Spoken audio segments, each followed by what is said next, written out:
Welcome everybody. It's Rev. I wanted to make another War League game theory math video for all y'all just to get some thoughts out because I've been looking at some War League charts. This is from GOAT, and I want to point out a few things and what might be a flaw with War League, but also um, what I would consider some denominator blindness on War League win rates and how people are misinterpreting what win rates really mean, and that win rates aren't necessarily the be all end all. Um, so I will just jump right into this. So I have a few different graphs. So this is for Goat War League. So the thing I want to bring your attention to is, what this graph is telling us. So this is the team names, this is the team records, this is the weak differential. So 8 minus 2 is 6. So bug catchers, the team I'm on, bug supremacy, 1-8, lost 2, net 6, so on and so forth. Um, and then really what I want to bring everyone's attention to is this column right here, which is the match differential. So um, what this essentially means is bug catchers won 7 more matches than they lost, more or less. And Bomb Squad had a net positive 12 match win rate, so on and so forth.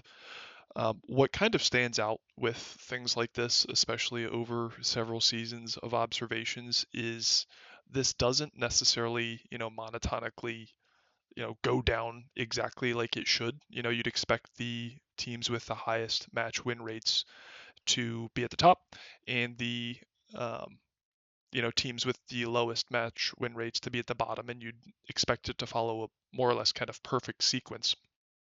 But I want to get the reason or explain the reason why this does doesn't work, and kind of one of the flaws of War League, and why this doesn't monotonically go from highest to lowest. And it comes with something called sequencing risk. So I kind of draw upon. Um, oh, did I lose it? Here it is.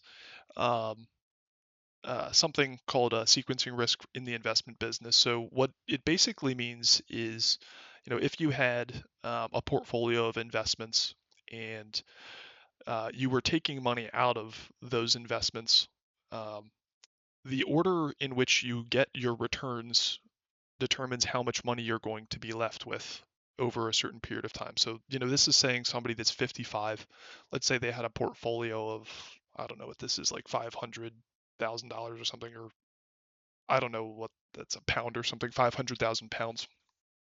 And if you got, let's just say 10% a year, and you were taking, 10% out of your portfolio a year, it would be this blue line. It would just be perfectly straight.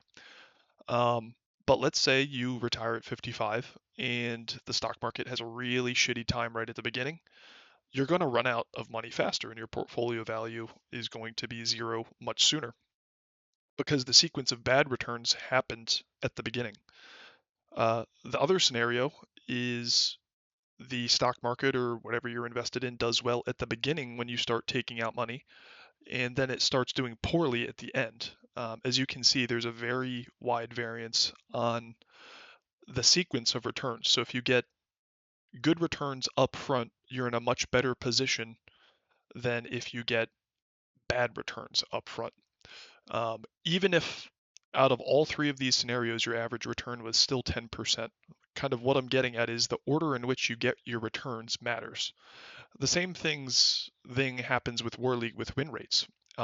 So if you had a 60% win rate for your team, and each and every week you got one win, one loss, one win, one loss, one win, that would be much better than a streakier team, which maybe got 5 wins, and then the next week they got 3 losses. So the sequence in which you get your win rate does matter. Um, and it's kind of what I want to bring everyone's attention to, which is the denominator blindness of people observing win rates. So in War League, at least, because it's a best of 5, let's say your team had a 60% win rate. Pardon me for the very bad drawing here, but we'll call this 60% win rate. A team with a 60% win rate could do significantly, well, I won't say significantly, but they could do better than a team with a 60, let's just say 8% win rate. Now, why is that? How could a team with a higher win rate do worse than a team with a lower win rate? And it's the denominator, which is sigma, stands for variance. So, what does this mean? This means that the variance of your win rate being as low as possible will give your team a higher probability of winning. So I'm going to erase this and we're going to model out some win rates. So let's call this the 68% win rate. We'll call this the 60% win rate. Now, if the 60% win rate looks like this, but it's still an average of 60%, but it goes up and down a little bit, you are more likely to make playoffs than having a 68% win rate that goes like this. And maybe it stays down for a while and goes up. Even though it might be a higher win rate, the variance of your win rate, aka the denominator in the win rate over sigma, matters. So the be all end all is not win rate. It's a function of both your win rate, because it's a best of 5, but also the variance of your win rate. You want as little variance as possible. And it's why I'm kind of a big fan of Solly Theory. I do think that Chaos Turbo is the best deck, so it not only has a high win rate, um, but the variance of that win rate, the sigma, is lower than I think more high roll strategies like RGT or Warrior. So, if we model this out again, a Warrior win rate, let's just say both Chaos Turbo and Warrior have the same exact win rate. Let's just say, in a vacuum, both have a 55% win rate. We'll do CT at 55, 55 on Warrior. It's my supposition that, the variance of CT's win rate, or the sigma, the standard deviation, well, I guess variance is standard deviation squared, but let's just call it the standard deviation of Chaos Turbo looks like this. The variance of Warrior probably looks like this, just because it's a higher rolly deck. So that's what makes all CT teams better, because the variance is lower. Variance is higher for Warrior. Now, if you mix them, that's a whole completely different video, which I actually already did. So you can watch it. But what I'm kind of getting at here is that if War League were just, which team had the most net wins, we wouldn't be looking at this. But because it's a best of 5, um, you always want to have a high win rate, but you also need to pay attention to the sigma, or standard deviation, of your win rate as well. And you need to optimize for both. You want a very high win rate, and you want a very low sigma.